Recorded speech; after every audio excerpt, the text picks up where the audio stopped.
بسم اللہ الرحمن الرحیم. السلام علیکم ناظرین. تحریک انصاف کے بانی چیئرمین عمران خان صاحب جو آج کل ریالہ جیل میں ہیں،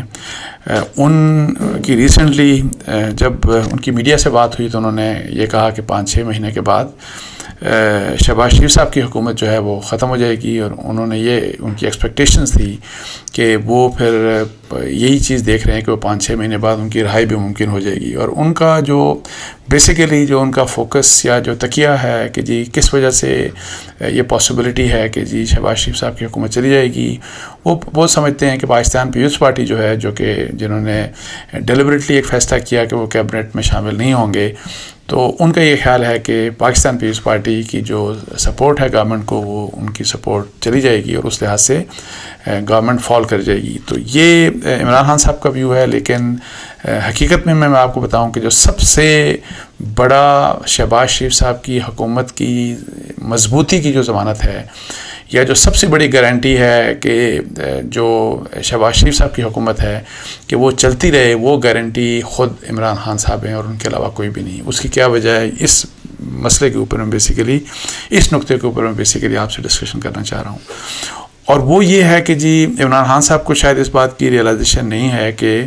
عمران خان صاحب کی جو ایک کنٹینیوس لگاتار جو ایک فائٹ چل رہی ہے اسٹیبلشمنٹ کے ساتھ، ملٹری اسٹیبلشمنٹ کے ساتھ، یہ سب سے بڑا مضبوطی کا ایک ذریعہ ہے. یہ سب سے بڑا مضبوطی کا شہباز شریف صاحب کی حکومت کی اسٹرینتھ کا سب سے بڑا سورس یہ ہے. بیکاز آپ دیکھ لیں کہ آپ کو پتہ ہے کہ پاکستان کی ہسٹری دیکھ لیں تو اگر کوئی بھی جو بھی گورنمنٹس ہوں، کوئی بھی گورنمنٹ اگر سول گورنمنٹ ہے اور اس کی وہ اسٹرانگ بھی ہم نے دیکھی حکومتیں کچھ عرصہ اسٹرانگ رہیں، پھر ایون 2/3 میجورٹی کی حکومتیں پھر ہم نے دیکھا کہ جو وہ کمزور ہو گئیں، وہ چلی گئیں. لیکن اس میں ان کی مضبوطی اور ان کی کمزوری میں جو سب سے اہم کردار وہ ہمیشہ جنرلی آپ دیکھیں پوری ہسٹری میں تو وہ اسٹیبلشمنٹ کا رہا. یعنی کہ اگر اسٹیبلشمنٹ کی سپورٹ کسی گورنمنٹ کو ہے، اور وہ اگر جس طرح لاسٹ PDM کی گورنمنٹ تھی اور اس میں 13 جماعتوں نے مل کر حکومت بنائی تھی، شہباز شریف وزیر اعظم تھے، اور آپ دیکھ لیں کہ وہ تو 1-2 لوگوں کی ٹوٹل اکثریت تھی ان کی نیشنل اسمبلی میں، اور کوئی ایک آدھ بھی ان کولیشن پارٹنرز 13 میں سے اگر کوئی پیچھے ہٹ جاتا تو حکومت ختم ہو جاتی. لیکن آپ نے دیکھا کہ 16 مہینے وہ سب لوگ ایک ساتھ رہے، اور اس کی وجہ یہ تھی کہ اسٹیبلشمنٹ کی بیسیکلی مکمل سپورٹ جو تھی وہ شہباز شریف حکومت کو حاصل رہی. تو اب یہ ہے کہ جی ابھی بھی ظاہر ہے اسی قسم کا، چونکہ ایک انڈرسٹینڈنگ میاں شہباز شریف اور ابھی جو انکمبنٹ آرمی چیف ہیں، ان میں ایک انڈرسٹینڈنگ بہت زبردست قسم کی رہی اسی 16 مہینے کے ٹینیور میں.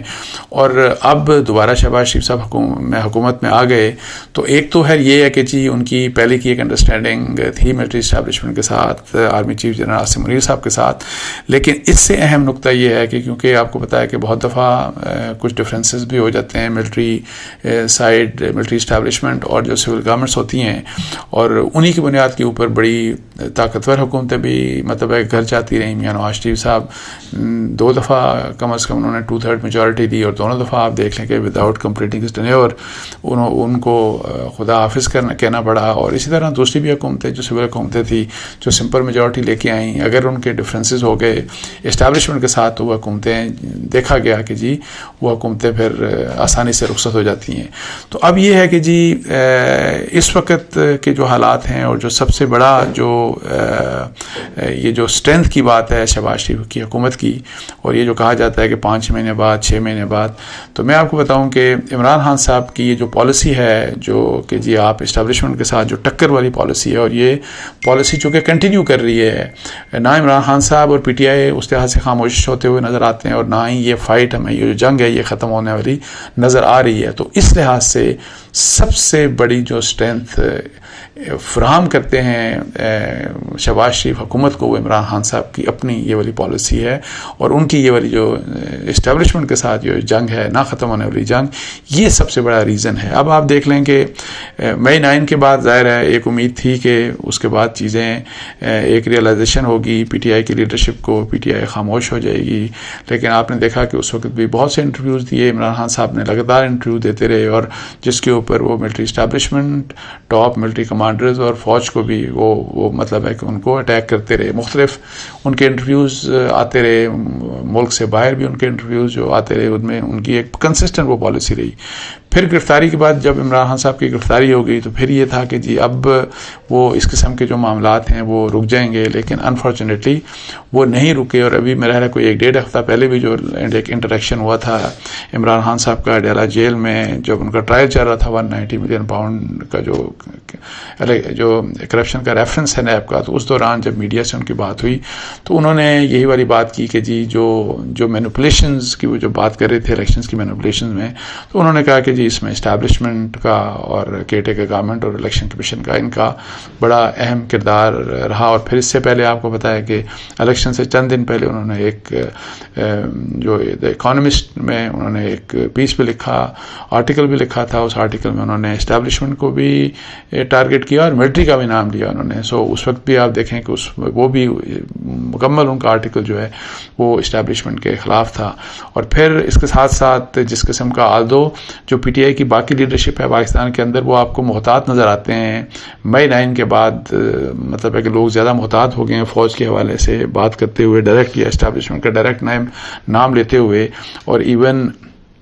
یہ جو فیبرری کے الیکشنز ہوئے اس میں جس قسم کا مینڈیٹ ملا پی ٹی آئی کو, اس کے بعد بھی دیکھا کہ اشارہ کنایوں میں تو بات کی جاتی ہے لیکن جنرلی آپ دیکھیں گے کہ نام نہیں لیا جاتا اسٹیبلشمنٹ کا. سو عمران خان صاحب ایک تو خود لے رہے ہیں, پھر جو ملک سے باہر جس قسم کا جو کانٹیکٹ ہے پی ٹی آئی کا اور خاص طور کے اوپر جو امریکہ میں جس قسم کا انہوں نے ابھی ریسنٹلی جو ایک آئی ایم ایف کے اور ورلڈ بینک کے آفیسز کے سامنے جو ڈیمونسٹریشن کیا اور وہاں پہ جس قسم کے پوسٹرز اور جس قسم کی کیمپین لانچ کی فوج کے اگینسٹ, وہ اب دیکھیں کہ یہ سارے وہ معاملے ہیں کہ وہ جو گیپ ہے, جو ایک فاصلہ آلریڈی بہت بڑا فاصلہ جو پی ٹی آئی اور اسٹیبلشمنٹ کے درمیان ایک فاصلہ ہے, اس فاصلے کو کم ہونے کی بجائے وہ فاصلہ آپ کو بڑھتا ہوا ہی نظر آ رہا ہے. سو جب تک یہ فاصلہ کم نہیں ہوگا تو مجھے آپ یہ بتائیں کہ ویسے بھی کوئی آپ ہوں کوئی اور ہو, اب اسٹیبلشمنٹ کے سامنے ظاہر ہے پھر چوائسز کیا ہیں. ظاہر ہے ایک طرف عمران خان صاحب ہیں اور دوسری طرف یہ بھی جو بھی اس وقت پولیٹیکل ایک گورنمنٹ ہے جس کو شہباز شریف صاحب جس کو لیڈ کر رہے ہیں اور جس کو پاکستان پیپلز پارٹی بغیر کیبنٹ میں شامل ہوئے سپورٹ کر رہی ہے. تو اب ظاہر ہے یہی آپشن پھر ان کے بعد بچتا ہے کہ جی ظاہر ہے کہ آپ انہیں کو سپورٹ کریں. اور پھر یہ اس کے علاوہ یہ کہ ایک جو ایک ڈفرنٹ بات جو میاں شہباز شریف صاحب میں ہمیشہ سے ہے وہ یہ ہے کہ وہ کنفرنٹیشن کی پالیٹکس نہیں کرتے. وہ فوج سے کبھی لڑائی نہیں لڑنا چاہتے, وہ فوج سے کبھی بھی ماضی میں بھی نہیں لڑے اور انہوں نے کبھی ابھی بھی سب کو پتا ہے کہ وہ فوج سے وہ لڑائی نہیں مول لینا چاہتے کسی بھی مسئلے کے اوپر. ان کا ہمیشہ یہ ہے کہ جی آپ فوج کو انسٹیٹیوشنز کو آپ اعتماد میں لے کے ان کو ساتھ مل کے تو آگے چلیں. اور اسی بات کا آپ نے ریفلیکشن دیکھا کہ جو اسپیشل انویسٹمنٹ فیسیلیٹیشن کونسل جو تھی, یہ جو بنی تھی پی ڈی ایم گورنمنٹ کے دوران, آپ دیکھ لیں کہ وہ جو ایس آئی ایف سی تھی اس کا بھی بننا جو تھا وہ اسی ان کی سوچ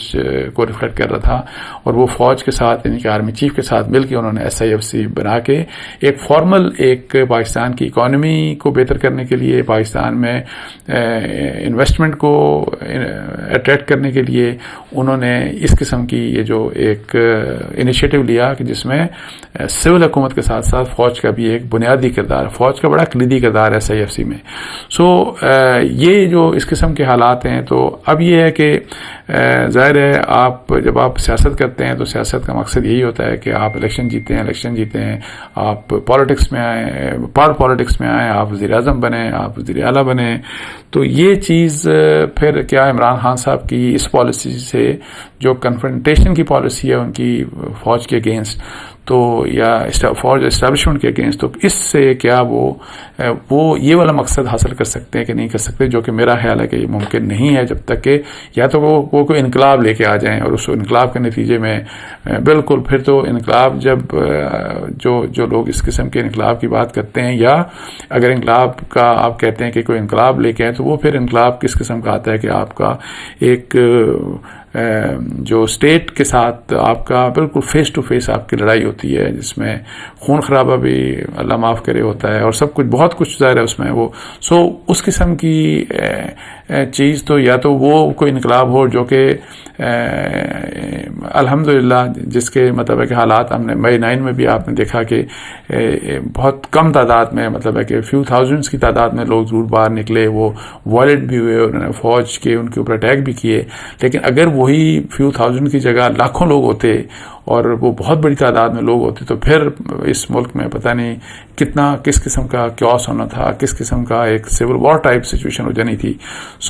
یا تو اس طرح کی کوئی امید رکھیں، تو جو کہ میرا نہیں خیال کہ اس وقت اور خاص طور کے اوپر اب پچھلے کوئی 2-3-4 مہینوں کے میں اگر آپ دیکھیں کہ جس قسم کی بیان بازی یا جس قسم کی جو باتیں سامنے آ رہی ہیں، اور ایون الیکشنز کے بعد جو اسٹیٹمنٹس پی ٹی آئی کے رہنماؤں کی سامنے آ رہی ہیں، وہ اب کسی قسم کے اس قسم کی وائلنٹ یا ٹکراؤ والی جو ہے سیاست وہ اب نہیں کرنا چاہتے. وہ پارلیمنٹ کے اندر ان کا فوکس ہے کہ ہم پارلیمنٹ کے اندر، اور پھر اگر باہر ہے جو کہ ابھی بھی ظاہر ان کو اجازت نہیں مل رہی، پنجاب میں نہیں مل رہی، اسلام آباد میں جلسے جلوسوں کی نہیں مل رہی، تو وہ ہے یہ ہے کہ پرامن جلسہ جلوس ہوگا اس طرح کا، یعنی کہ لاک ڈاؤن والی سیاست، یا یہ کہ جی آپ کے پی کے سے پورا آپ لاکھوں لوگ لے کے آنے کی بات کریں کہ ہم آ کے تو اسلام آباد کے اوپر اب حملہ آور ہو جائیں گے، یا اس کا نام جو مرضی دے دیں، لیکن اس طرح کی بات یہ اس قسم کا اب سوچ پی ٹی آئی کے بھی اگر آپ لوگوں کی بات سنیں تو ان کی یہ سوچ نہیں ہے. جب یہ بھی نہیں ہے، اور جب آپ اس قسم کی ریولیوشن کی بھی بات نہیں کرتے، اور آپ یہ کہتے ہیں کہ یہ بات بالکل آپ کریں کہ ہم رول آف لاء کی بات کرتے ہیں، یہ بات آپ ضرور کریں کہ ہم حقیقی آزادی جو بھی، اور اس کا اگر یہ مقصد ہے کہ فوج یا اسٹیبلشمنٹ جو ہے وہ سیاسی امور میں مداخلت کرنا بالکل بند کر دیں، تو اس کے لیے ظاہر ہے اگر آپ کو ایک جدوجہد کرنی ہے تو اس جدوجہد کو اس طرح آپ مطلب ہے کہ اس کا رستہ نکالیں کہ کم از کم آپ کے لیے جو پولیٹکس کے جو ذرائع ہیں اور پولیٹکس کے رستے جو ہیں، یہ الیکشن اگر آپ جیت سکتے ہیں اور الیکشن جیتتے ہیں تو پاور میں آنے کے جو رستے ہیں تو کم از کم وہاں پہ آپ کے لیے رکاوٹیں پیدا نہیں ہونی چاہیے. اور اب دیکھیں کہ پھر مئی 9 کے حوالے سے آپ کو پتا ہے کہ بہت زیادہ سینسٹیوٹیز ہیں اسٹیبلشمنٹ کی، لیکن اس کے باوجود آپ دیکھیں کہ علی مین گنڈاپور کو چیف منسٹر نامینیٹ کیا عمران خان صاحب نے، اور پھر وہ لوگ بہت سے جس طرح مراد سعید کا بھی نام ہے، اعظم سواتی کا بھی نام ہے، سنم جاوید صاحبہ کا بھی نام ہے، اس طرح مختلف لوگ ایسے جو مئی 9 کے حوالے سے جن کو جو اسٹیبلشمنٹ یا فوج کی نظر میں جو مارکڈ ہیں ان کو یہ کہ جی سینٹ کا ٹکٹ دیا جائے، ان کو الیکشن لڑوایا جائے. یہ جو سیاست ہے نا، تو یہ وہ جو جس گیپ کی میں بات کر رہا تھا کہ جو گیپ ختم ہونا چاہیے اسٹیبلشمنٹ فوج اور یہ جو پی ٹی آئی کے درمیان، اس طرف میرا خیال ہے کہ یہ جو چیزیں ہیں یہ اس گیپ کو مزید بڑھا رہی ہیں، اور یہ پی ٹی آئی کی ذمہ داری بنتی ہے، اور پی ٹی آئی کی عمران خان صاحب کی بھی اور ان کی پوری پولیٹیکل لیڈرشپ کی کہ وہ اس چیز کا خیال رکھیں. اور ڈیفالٹ اس کے ظاہر ہے چونکہ عمران خان صاحب کی سیاست ہے تو بائی ڈیفالٹ اس کے جو کانسیکوینس ہے، اس کا رزلٹ ہے، اس میں شہباز شریف صاحب کی گورنمنٹ اپنے آپ کو سیکیور فیل کرتی ہے، اپنے آپ کو قدرتی وہ مضبوط فیل کرتی ہے. اور یہ جو لوگ کہتے ہیں نا کہ یہی جو عمران خان صاحب بھی کہتے ہیں کہ 5-6 مہینے کی بات ہے، تو مجھے کم از کم یہ ہوتا ہوا نظر نہیں آتا جب تک کہ ایسا ہو جائے کہ جی ہاں عمران خان صاحب خاموش ہو جائیں، ان کی پالیسی میں یہی جو کنفرنٹ کرنے والی پالیسی ہے یا جو ان کی اسٹیبلشمنٹ سے لڑائی ہے، یہ لڑائی ختم ہو جائے اور اس کے خاتمے کے لیے وہ کچھ بہت واضح چیزیں کرنا اور کہنا شروع کر دیں. تو ادروائز میں آپ کو بتا دوں کہ عمران خان جو ہیں وہ شہباز شریف کی حکومت کی مضبوطی کا سب سے بڑا ذریعہ بن چکے ہیں. اس کے ساتھ ہی مجھے اجازت دیجیے. جزاک اللہ. السلام علیکم ورحمۃ اللہ.